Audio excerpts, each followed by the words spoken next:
O técnico Hernan Crespo foi demitido nesse dia 9 do time do São Paulo. Foi uma demissão que gerou muitas contestações, já que a gente tem uma boa fase do time em campo. E principalmente uma boa fase depois de um caos que foi o início do ano do São Paulo. Mas eu gosto sempre de analisar para a gente poder entender como que foi essa demissão e se ela foi realmente justa. Spoiler alert, não. Bom dia, boa tarde, boa noite, como vocês estão? Bem-vindo ao Imparcial Futebol Clube, meu nome é Bernardo. E antes de nós começarmos o vídeo, peço que deixe seu like, sua inscrição, seu comentário e que você compartilhe esse vídeo para os grupos de WhatsApp e Telegram. Então, vamos falar de Crespo e vamos falar de São Paulo. Mas antes da gente falar, eu queria corrigir 2 erros que eu cometi num vídeo curto que eu postei esses dias falando sobre a briga na final do Campeonato Mineiro. Primeiro eu disse que o Christian, jogador do Cruzeiro, deu uma canelada na cara do Everson. E que se você olha o lance de novo, você vê que não tem a canelada na cara. É claro que ele chega trombando, mas eu acho que aquilo ali é lance de jogo. Então, quando eu realmente ouvi de novo, eu parei o lance direitinho. Quando você vê que o Everson ele para, ele se protege e logo depois o Christian cai. Segundo, eu disse que a PM tinha sido solicitada a ir para o local, mas em momento nenhum a PM apareceu nos vídeos. Então eu queria me desculpar e mostrar as minhas 2 erratas e corrigi-las. Então vamos falar agora de São Paulo, vamos falar agora de Hernan Crespo, porque segundo alguns noticiários, um conjunto de fatores levou o técnico Hernan Crespo a ser demitido do time do São Paulo. Principalmente decisões táticas que foram tomadas pelo próprio treinador. E aí quando a gente começa a falar dos atritos, a gente puxa lá para a Copa do Brasil de 2025, quando o São Paulo foi jogar o jogo da volta contra o Clube Atlético Paranaense, e a escalação e as substituições do time foram coisas que não foi uma concordância na diretoria, foi algo que gerou um certo atrito, porque naquela ocasião o Crespo acaba tirando o Marcos Antônio e o André Silva para poupar jogador, e aí o resultado não foi muito positivo, querendo ou não, quando você vai poupar jogadores durante um torneio que tem a sua relevância, você está arriscando. E aí o risco, ele tem seu resultado. 1-0 para o CAP, no tempo normal. Querendo ou não, o Rafael tinha sido expulso naquele jogo, o Jandrei entra. E, ora por coincidência, não sei, 3 batedores do São Paulo sendo os reservas e os 3 errando os pênaltis. Acaba o jogo 3-0 para o Atlético Paranaense nos pênaltis. Depois disso a gente vem para 2026, semifinal do Campeonato Paulista contra o Palmeiras, e aí a gente tem a escalação do Luan no lugar do Danielzinho, que vinha sendo um dos destaques do time na temporada. O Danielzinho vinha jogando muito bem. E o que acontece nessa entrada do Luan? A entrada do Luan foi justificada, segundo o técnico, como uma questão de função.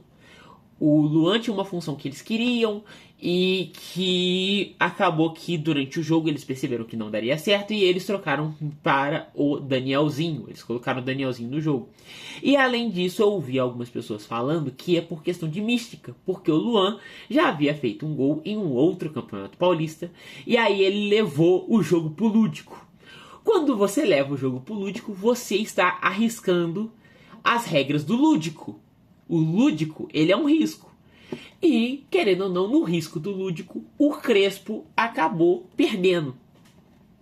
Além disso, ele entrou com o André, que estava voltando de lesão, e alguns jogadores ficaram bem desconfortáveis com isso. Eles ficaram levemente revoltados com isso, principalmente o Ferreirinha, e tem alguns outros jogadores, eu acho que o Tapia também. E não só eles, mas como a diretoria também ficou meio revoltada por conta disso, porque acreditavam que o Tapia e o Ferreirinha tinham mais condições de jogo do que o André Silva. E aí, falando desse jogo, falando do pós-jogo, a diretoria não gostou da atitude adotada pelo técnico, porque no ônibus voltando pro CT, né, depois da eliminação. Enquanto os jogadores estavam naquele clima de derrota, o treinador falava muito com a comissão técnica sobre o campeonato argentino, e logo depois disso ele vai para a Argentina e ele dá 3 dias de folga pro time do São Paulo, o que não foi bem visto entre a diretoria. Além desses fatos, você tem o discurso de o objetivo do Brasileirão são os 45 pontos, que foi visto pela diretoria como um discurso pessimista, já que a ideia da diretoria era disputar o máximo de títulos possíveis, a insistência em algumas negociações e além do relacionamento ruim com alguns jogadores veteranos, que era o que foi dado de nomes foi o Lucas Moura e o Cedric Soares. E essas coisas, esse conjunto de coisas fez com que o treinador fosse demitido. Analisando o ano de 2026 pelo São Paulo, foram 14 jogos, 8 vitórias, 2 empates, 4 derrotas. 20 gols pró, 17 gols contra, sendo que as 4 derrotas todas foram no Paulistão.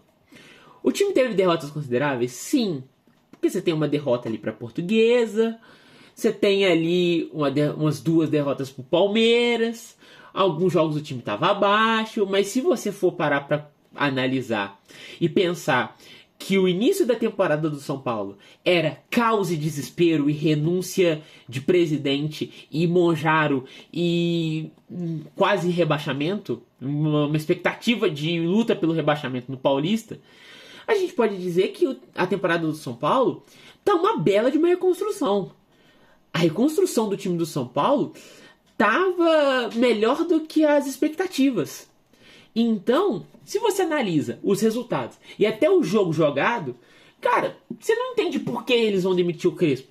Porque o time vinha com bons resultados, inclusive bons resultados apesar do elenco limitado que o São Paulo tem. Em ganhar tantos jogos assim, querendo ou não, o time do São Paulo não é um time recheado de peças, não é um time recheado de qualidades. O São Paulo tem jogadores de qualidade, tem jogadores bem organizados, mas querendo ou não, não é um time que é postulante a título nas 3 frentes. Querendo ou não, ele vai precisar escolher alguma frente para pensar em títulos, né? Se ele quiser pensar em títulos. Inclusive, além disso, querendo ou não, o cara estava em paz com o torcedor. Porque já tinha chegado na semifinal do Paulista e, além disso, estava em segundo lugar no Campeonato Brasileiro, sem perder. Então o cara estava em paz com o torcedor. E isso, estar em paz com o torcedor, é uma das principais coisas se você é um treinador no futebol brasileiro. Cara, se você está em paz com o seu torcedor, você já ganhou metade do lucro. E aí, tanto que alguns torcedores ficaram muito revoltados com a demissão do treinador. É claro que o treinador teve as suas decisões questionáveis. E aí, beleza, você tem suas decisões questionáveis, você tem essa questão dele não ter gostado, por exemplo, né? Dele não ter gostado da contratação do Danielzinho e do Lucas Ramon, mas ele estava usando os jogadores durante os jogos.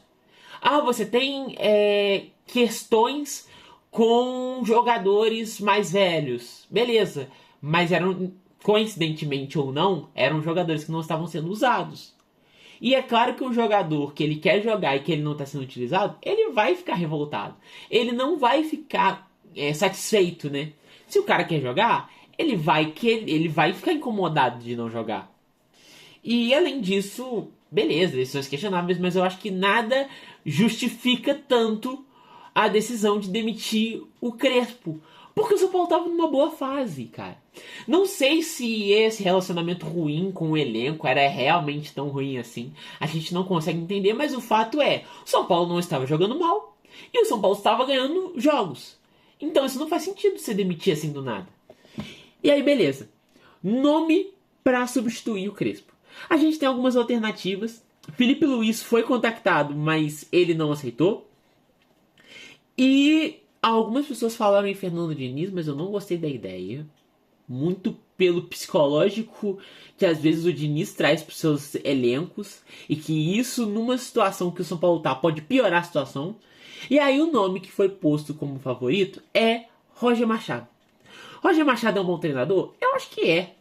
Porque é um treinador que tem uma boa gestão de elenco, é um treinador que ele tem algumas ideias mais modernas, é um treinador que teve bons trabalhos no Grêmio, no Inter, um pouco no Juventude. No Bahia não sei dizer assim se é tão bom. Mas principalmente, né, o trabalho dele no Inter, no início de Campeonato Brasileiro, foi um trabalho muito bom no ano passado, né? E teve um declínio considerável, talvez pela quantidade de lesões que teve. Mas o Roger Machado não teve uma campanha de alto impacto, uma campanha de título, uma campanha de final, de semifinal. Tanto que o maior título que ele conquistou como treinador provavelmente é um estadual. Então você não tem ali algo que possa comprovar a qualidade do treinador. Sabe? Ele não tem uma Copa do Brasil, um Brasileiro, uma Libertadores, que possa dar a garantia ao torcedor de que este treinador que está sendo contratado é um treinador bom, sabe? Então, querendo ou não, vai ser um treinador que, apesar de talvez boa contratação, vai ser um treinador que vai ser questionado. E aí, falando taticamente, eu não acredito que ele vá mudar completamente o jogo do São Paulo e tudo mais. Mas enfim, em geral, sobre a decisão de demissão, sem sentido e fora de tempo. Sobre o Roger, pode ser que ele seja um bom técnico, mas a gente não pode colocar expectativa. E eu não acho que tenha muitas alternativas boas no mercado para o São Paulo ficar analisando. Mas aí, querendo ou não, quem acaba perdendo é o torcedor do São Paulo, que tinha uma esperança de ver o elenco acima das expectativas para esse ano e agora perde o seu treinador e espera, talvez com ansiedade, talvez com medo, para o que o próximo treinador tem a oferecer. Mas se você, torcedor do São Paulo, o que você acha? O que você achou da demissão? Comenta aí embaixo, vamos conversar. Muito obrigado por você ter assistido. Espero que você tenha gostado. Se você gostou, deixe seu like. Se inscreva no canal, ative os sininhos para mais notificações. É isso, pessoal. Uma boa semana para vocês e fiquem com Deus.